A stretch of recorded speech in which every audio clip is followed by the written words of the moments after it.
decades, Ozzy Osbourne has stood as one of the most influential figures in heavy metal history. To fans, he is the Prince of Darkness, a man whose name became synonymous with controversy, chaos, and unforgettable music. But behind the outrageous headlines and legendary stage antics was another side of Ozzy that many people rarely saw. He cared deeply about heavy metal. And according to stories that have circulated throughout the rock world for years, there were certain bands that earned his lasting disapproval. Whether those rivalries were fueled by personal clashes, artistic differences, or simple misunderstandings, they reveal a side of Ozzy that was fiercely protective of the music he helped create. Today, we're counting down 4 bands that reportedly landed on Ozzy Osbourne's blacklist. Number 4. Limp Bizkit. Few bands divided rock fans more than Limp Bizkit. By the late 1990s, Fred Durst and his band had become one of the biggest names in music. Their combination of rap and rock attracted millions of young fans and helped launch the nu metal movement into the mainstream. But according to many reports, Ozzy was never impressed. To him, heavy metal had always been built on musicianship, powerful vocals, and unforgettable guitar work. Limp Bizkit represented something entirely different. Their aggressive attitude, rap influences, and rebellious image reportedly felt like a departure from everything Ozzy believed metal should be. Stories from the early Ozfest years suggest tensions occasionally surfaced behind the scenes. Several people connected to the festival claimed Ozzy questioned whether some of the newer bands truly belonged in the same category as the metal pioneers who came before them. The divide reportedly widened when comments allegedly exchanged between both camps began circulating in the music press. While neither side publicly launched an all-out war, fans quickly noticed the tension. To many observers, the disagreement symbolized a larger battle taking place across the rock world. Traditional metal veterans were watching a younger generation redefine the genre, and not everyone welcomed the change. Whether Ozzy truly hated Limp Bizkit or simply disliked what they represented remains open to debate. But one thing was clear. He never seemed comfortable with the direction nu metal was taking. Number 3. Bon Jovi. At first glance, this rivalry seems surprising.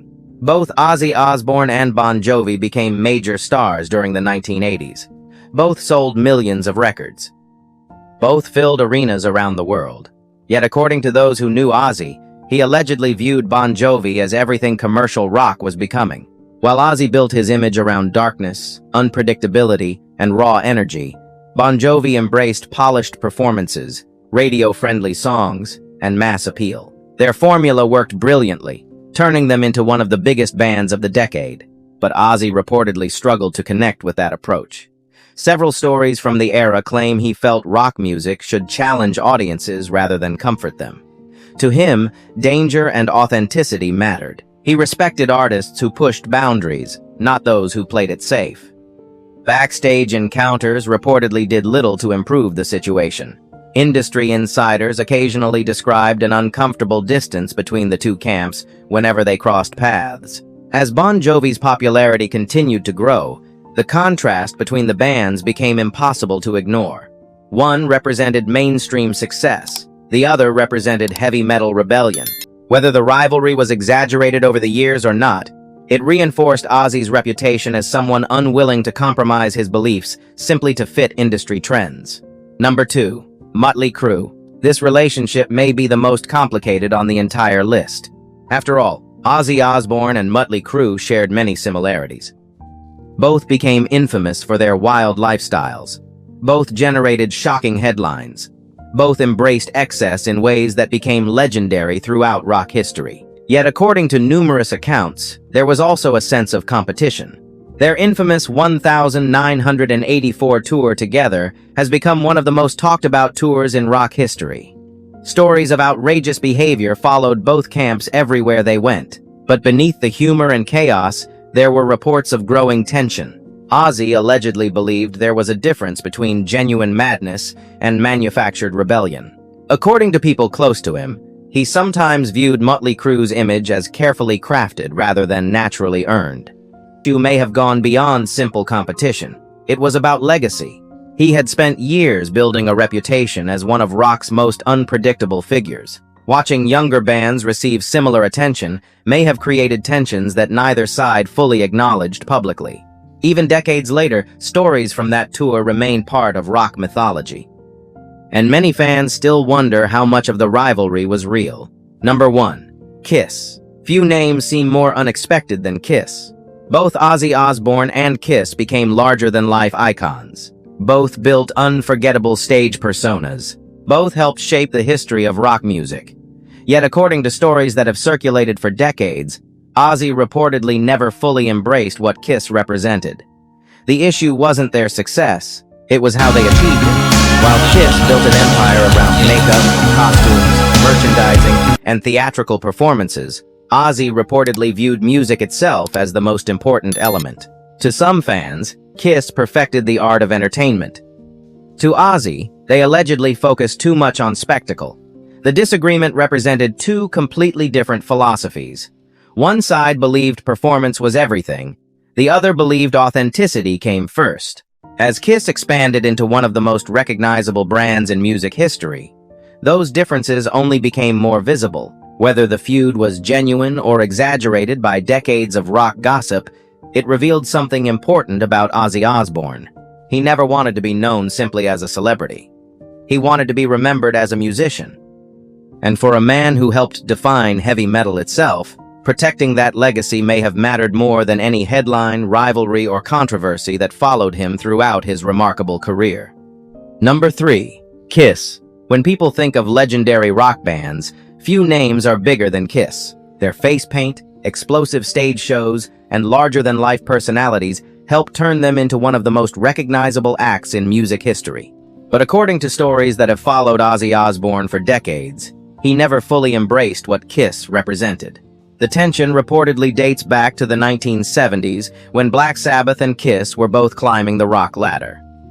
While Sabbath built its reputation on dark, heavy music, Kiss focused on spectacle, elaborate costumes, and unforgettable stage performances. To millions of fans, that combination was brilliant. To Ozzy, it allegedly felt different. Some rock insiders claimed that he viewed Kiss as placing too much emphasis on image and not enough on substance. As Kiss became increasingly successful, those feelings reportedly intensified. The contrast between the two bands couldn't have been greater. Black Sabbath often explored darker themes, creating music that felt unsettling and powerful. Kiss, meanwhile, became masters of entertainment, building a global brand that extended far beyond their songs. The divide wasn't simply musical, it was philosophical. According to several reports, Ozzy believed rock music should be driven by emotion and authenticity. Kiss appeared to embrace a more commercial approach, change that highlighted their very different views on fame. One side viewed rock as a business, the other viewed it as a way of life. Whether every detail is true or not, the stories have survived for decades because they reveal something important about Ozzy. He never wanted to be remembered for costumes, products, or marketing campaigns. He wanted to be remembered for the music. Number 2. Guns N' Roses. What began as a promising relationship reportedly evolved into one of the most talked-about feuds of Ozzy's career. When Guns N' Roses opened for Ozzy during the late 1980s, many believed the younger band was following a path similar to his own. They were rebellious, unpredictable, and rapidly becoming one of the biggest acts in rock music. At first, the partnership seemed like a perfect fit. But according to people close to the tour, problems emerged almost immediately. Stories circulated about constant delays, backstage tension, and growing frustration between the two camps. Ozzy reportedly admired talent, but he had little patience for behavior that disrupted shows or disappointed fans. Several insiders later claimed that Axl Rose's habit of arriving late became a major source of conflict. The breaking point allegedly came after a concert where fans were forced to wait an unusually long time before the band took the stage. According to reports, Ozzy was furious. To him, it wasn't simply an inconvenience, it was disrespect, not just toward him, but toward the audience. As Guns N' Roses became one of the most successful bands in the world, the distance between the two sides reportedly grew wider. Ozzy allegedly became increasingly critical of what he viewed as a new generation of rock stars who started out authentic but gradually became consumed by fame. Many industry observers believe those comments were aimed directly at Axl Rose. The rivalry gained new life years later when Slash briefly worked with Ozzy's band. Stories from those sessions suggest Ozzy frequently asked questions about his former bandmate, often shaking his head at the latest tales coming from the Guns N' Roses camp. Even after the famous reunion years later, reports claimed Ozzy remained unimpressed. For him, success wasn't measured by ticket sales or headlines. It was measured by consistency. And according to the stories surrounding this feud, that was something he felt Guns N' Roses struggled to maintain. Number 1. Judas Priest. If the stories are true, no rivalry cut deeper than this one.